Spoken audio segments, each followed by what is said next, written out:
बोलो गुरुदेव भगवान की जय। प्यारे कृष्ण कन्हैया लाल की जय। श्रीमद् देवी भागवत महापुराण छठवां स्कंध कल से शुरू हो गया है। कल पहला अध्याय छठवें स्कंध का हो गया था, आज दूसरा अध्याय। अथ द्वितीयो अध्याय। इंद्र द्वारा त्रिशरा का वध। क्रुद्ध त्वष्टा द्वारा अथर्व वेदोक्त मंत्रों से हवन करके वृत्तासुर को उत्पन्न करना और उसे इंद्र के वध के लिए प्रेरित करना। व्यास जी बोले, इस प्रकार लोभ के वशीभूत होकर पाप बुद्धि देवराज इंद्र ने ऐरावत हाथी पर सवार होकर त्रिशरा के पास जाकर उस अमेय पराक्रम वाले मुनि को देखा। उसे दृढ़ आसन पर बैठे, वाणी को वश में किए, पूर्ण समाधि में स्थित और सूर्य तथा अग्नि के समान तेजस्वी देखकर देवराज इंद्र बहुत दुखी हुए। यह मुनि निष्पाप बुद्धि है, इसे मारने में मैं कैसे समर्थ हो सकूंगा। तपोबल से अत्यंत समृद्ध तथा मेरा आसन प्राप्त करने की इच्छा वाले इस शत्रु की उपेक्षा भी मैं कैसे करूं। ऐसा सोचकर देवशंग स्वामी इंद्र ने अपने तीव्रगामी तथा श्रेष्ठ आयुध वज्र को सूर्य चंद्रमा के समान तेजस्वी तप में स्थित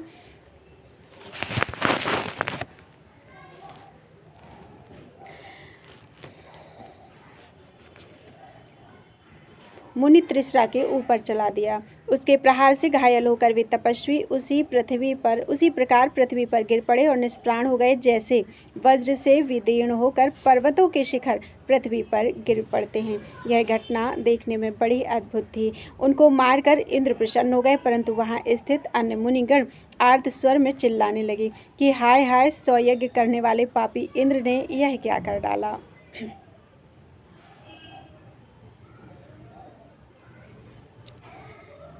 पाप बुद्धि और दुष्टात्मा शचीपति इंद्र ने इस निरपराध तपोनिधि को मार डाला। इस हत्या जनित पाप का फल यह पापी अब शीघ्र ही प्राप्त करे। उन्हें मारकर देवराज तुरंत ही अपने भवन को जाने के लिए उद्यत हुए। तेज के निधि वे महात्मा त्रिशरा मर जाने पर भी जीवित की भांति प्रतीत होते थे।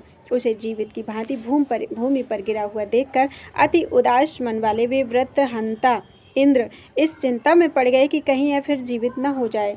मन में बहुत देर तक विचार करने के बाद इंद्र ने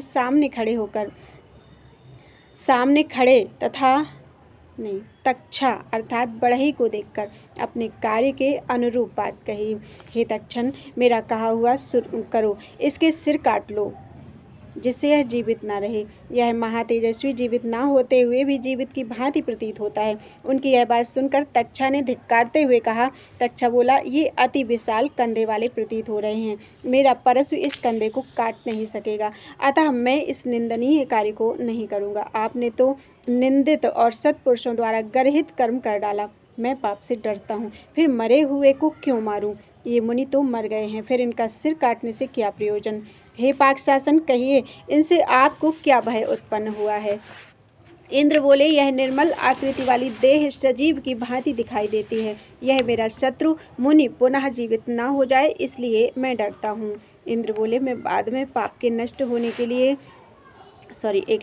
एक चैप्टर छूट गया है। तक्षा बोला, हे विद्वान, क्या इस क्रूर कर्म को करते हुए आपको लज्जा नहीं आती। इस ऋषि पुत्र को मारकर क्या आपको ब्रह्म हत्या का भय नहीं है। इंद्र बोले, मैं बाद में पाप के नष्ट होने के लिए प्रायश्चित कर लूँगा। हे महामते, शत्रु को तो सब प्रकार से छल के द्वारा भी मार देना चाहिए। तक्षा बोला, हे इंद्र, आप लोभ के वशीभूत होकर पाप कर रहे हैं। हे विभो, बताएं मैं उसके बिना पाप क्यों करूं। इंद्र बोले, मैं सदैव के लिए तुम्हारे यज्ञ भाग की व्यवस्था कर दूंगा। मनुष्य यज्ञ भाग के रूप में पशु का सिर तुम्हें देंगे। इस शुल्क के बदले में तुम इसके सिर काट दो और मेरा प्रिय कार्य कर दो। व्यास जी बोले, देवराज इंद्र का यह वचन सुनकर प्रसन्न होकर बढ़ई ने अपने सुदृढ़ कुठार से उसके सिर काट डाले। कटे हुए तीनों सिर जब भूमि पर गिरे, तब उनमें से हजारों पक्षी शीघ्रतापूर्वक निकल पड़े। तब गौरैया, तीतर और कपिंजल पक्षी शीघ्रतापूर्वक उसके अलग अलग मुखों से निकले।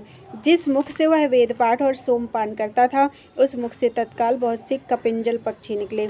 जिससे वह सभी दिशाओं का निरीक्षण करता था, उससे अत्यंत तेजस्वी तीतर निकले। और हे राजन, जिससे वह मधुपान करता था, उस मुख से गौरैया पक्षी निकले। इस प्रकार त्रिशरा से भी पक्षी निकले। हे राजन, इस प्रकार उन मुखों से पक्षियों को निकला हुआ देखकर इंद्र के मन में बड़ी प्रसन्नता हुई। वे पुनः स्वर्ग को चल दिए। हे पृथ्वीपते, इंद्र के चले जाने पर तक्षा भी शीघ्र ही अपने घर चल दिया। श्रेष्ठ यज्ञ भाग पाकर वह बहुत प्रसन्न था।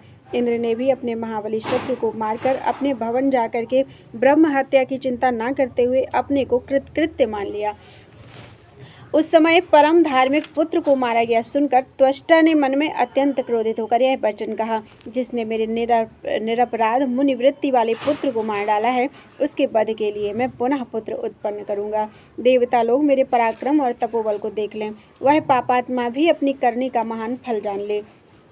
ऐसा कहकर क्रोध से अत्यंत व्याकुल त्वष्टा पुत्र की उत्पत्ति के लिए अथर्व वेदोक्त मंत्रों से अग्नि में हवन करने लगे। 8 रात्रियों तक प्रज्वलित अग्नि में हवन करने पर सहसा अग्नि सदृश एक पुरुष प्रकट हुआ।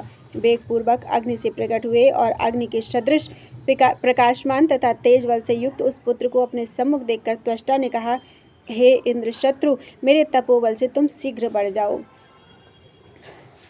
क्रोध से जाज्वल्यमान त्वष्टा के ऐसा कहते ही अग्नि के समान कांति वाला वह पुत्र ध्युलोक को स्तब्ध करता हुआ बड़ा होने लगा।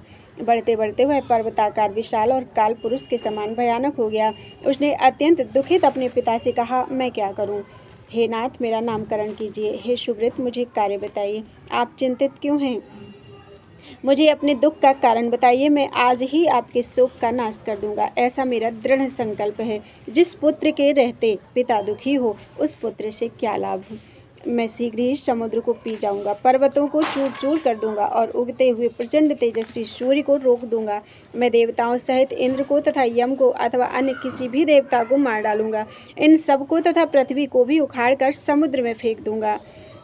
उसका यह प्रिय वचन सुनकर त्वष्टा ने प्रसन्न होकर पर्वत के समान विशाल उस पुत्र से कहा, हे पुत्र, तुम अभी व्रजिन अर्थात कष्ट से त्राण दिलाने में समर्थ हो, इसलिए तुम्हारा व्रत यह नाम प्रसिद्ध होगा। हे महाभाग, तुम्हारा त्रिशरा नाम का एक तपस्वी भाई था।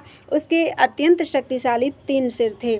वह वेद वेदांगों के तत्व को जानने वाला, सभी विद्याओं में निपुण और तीनों लोगों को आश्चर्य में डाल देने वाली तपस्या में रत था। इंद्र ने वज्र का प्रहार करके उस निरपराध को मार डाला और उसके मस्तक काट डाले। इसलिए हे पुरुष सिंह, तुम उस ब्रह्म हत्यारे, पापी, निर्लज्ज, दुष्ट बुद्धि तथा मूर्ख इंद्र को मार डालो।